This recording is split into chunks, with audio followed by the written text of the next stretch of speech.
All right, welcome back to the channel. It's your boy Fanon, and in this video, we're going to be in a 147-pound division where we will be talking about Terence Crawford and his trainer, Brian McIntyre, having a little bit of a fit on Twitter with the backlash of not making the fight with Errol Spence Jr. Let's talk about that in this video, but in short, what do you expect, man? What do you expect? Let's talk about that in this video.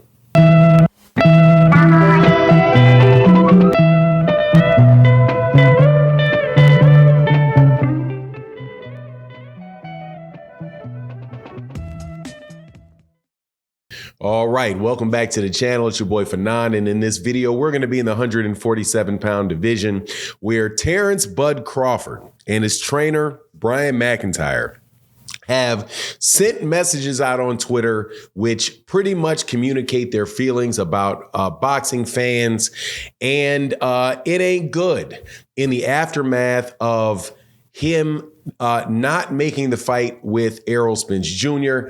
and having a lot of people voice their opinions about it. Now, before I get into that, though, let me welcome you back to the channel. If you are new to the channel, please accept my invitation to hit the subscribe button, hit the bell icon so you can be notified of when we release more videos. And if you are a longtime subscriber and supporter, thank you so much for your continued support for the channel. Once again, I got to give another video shout out to my guy, Kamal Oz, also Zenith 360, John Boy, Tevis Smith, all the dudes who are out there in the big orange and yellows in the super chats on the videos that we do, in the live streams that we do.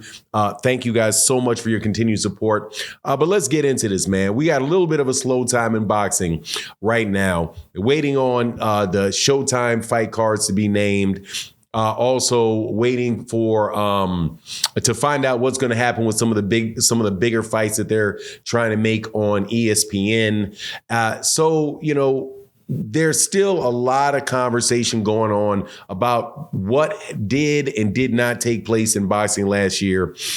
In this particular video, we're going to talk about some things that Terence Crawford has said this week, and also Brian McIntyre, or Bomac, his trainer, have said, because they have gotten obviously a lot of slack for not making that big fight that everybody wanted to see last year, or actually could have taken place early this year as well. Would have been, if they had accepted the agreement, would have happened 2 weeks ago, but did not. Instead, they decided, instead of going for undisputed with Errol Spence Jr.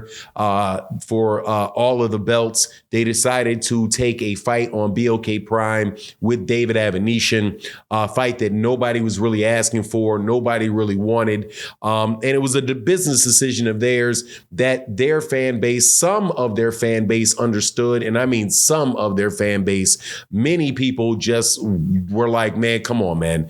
This is, you know, at the end of the day, man, we're not getting the fights we want. That's not the fight we asked for. Whatever the reason is, you know, there's just been a lot of criticism on them. And it doesn't seem like they're taking the criticism very well. Terence Crawford comes out and says in a tweet something to the effect of, they only support you when they'll only support you when you make it. And then Brian McIntyre really came out with an expletive laden one, talking about calling all kind of people the itches with a B in the front. And don't build your, don't use my team, my fighters to build your name in boxing. You know, we're built too strong for that, right? You also heard Terence Crawford, a little while before that, call boxing fans broke and miserable, and put out tweets like jealousy is, don't let jealousy get the best of you, don't let jealousy ruin your life, something like that, man. But it's just very, very clear that they are not happy about people continually talking about Terence Crawford and their team and the way that they're talking about them, which is to call them ducks. Now, here's the thing for me now, because I'm now not anywhere near as big in this boxing conversation as Terence Crawford and Bo Mack are. Without a doubt, those guys are very, very accomplished in what they do. Former undisputed champion at 140 pounds, 135-pound champion, undefeated fighter, right? Have been considered by many in the mainstream press and boxing fans, that have eyeballs, as one of the best fighters, that have been around this century, right? So definitely have accomplished a lot. But from my perspective, I can guarantee you, anytime you put yourself out there in public, you're going to have people that are criticizing you. You're going to have people that are going to call you this, call you that, call you the other thing, right? Because they either don't agree with you, they just don't like how you look, they like somebody else, and they feel like, people are comparing you to somebody else. Whatever the scenario is, whenever you put yourself out there as a T. Orlando Pearson, I don't consider myself as this, but as a public figure, you're going to get that type of criticism. Now, in boxing specifically, when you do things like Terence Crawford did, which was basically and blatantly dismiss, and when I'm saying blatantly, I mean out of his mouth, blatantly say that, he doesn't need this big fight. He doesn't need this fight. My career is settled. My legacy is set. I did this.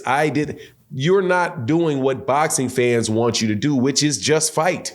I know that there is an adage out there that, when people talk about sports, and it's usually used in a way where they're talking about fighters managing their career, where, the people that are in the business, the experienced business side, the promoters, have the look at fighters or basketball players or whatever.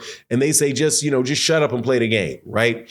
Let us make all the business decisions. And I do think that it is important to athletes to take control of their careers from a financial aspect, right? Have the ability to benefit to the greatest extent off of their abilities. However, from the fans' point of view, it's always going to be, look, man, we only care so much about how much money you're making and what your problems are. If we're not getting the fights that we want to see, if we're not getting the basketball games we want to see, you're going to get criticized, right? And it's just what it is. And what he did with Errol Spence Jr. by especially the way that it was handled with the leaks in the press about him having accepted the deal. Then he gets on Instagram and gives an explanation that is, kind of contradictory at different points in times, doesn't really make sense to a lot of people, but the entire time saying, hey man, I never see myself fighting Errol Spence Jr. And then having, pretty much the boxing world held up to a large extent for 6 months just to turn around and fight a guy like David Abanesian. Look, man, dude, that's what you're going to get. You know what I mean? That's just what you're going to get. There's this baseball player. I believe he was a first baseman for the Chicago Cubs in the 1970s. His name was Bill Buckner. I do believe he was an all-star, did a lot of really good things in baseball. But there was a line drive in an important game, and he was at first base, and he dropped the ball, right? And forever, Bill Buckner is going to be known for the guy that dropped the ball. And that's pretty much what Terence Crawford's situation is with Errol Spence. You had a big mega fight that everybody had been talking about for years. And then he's the one that just checked out and said he didn't want it. Now, for Bo Mack to say, don't use my fighter's name to build your this and that, dude, your fighter is a public figure. You are out there putting yourself out there as a world champion. You are out there selling fights to people to buy their fights, asking people to come and watch you live in Nebraska or watch you live wherever your next fight's going to be. You can't have your cake and eat it too. You can't be like, look, everybody watch me, but as soon as somebody criticizes you, oh, they're just trying to grow themselves off my name, and they're just. No, man, that is terrible. That is part of what I consider to be the terrible public relations that Terence Crawford's team's been involved in for a while. It's very clear that they care about themselves and what their goals are, and that's fine. But just like you don't have to, people don't have, like Terence Crawford doesn't have to do what other people want him to do. Other people don't have to do what Terence Crawford wants them to do. We don't just have to shut up and take it, right? Just like he doesn't have to shut up and fight boxing fans don't have to shut up and just shut up and not say anything about it. It goes both ways, you know what I mean? But anyway, look, I've been saying this, man. It's like, it's almost worse than a loss, right? In the extent that, you know, you didn't take a fight that did not happen. That fight, regardless of whether Terence Crawford wanted it to be that way or Errol Spence Jr. wanted to be that way, that was a career-defining fight.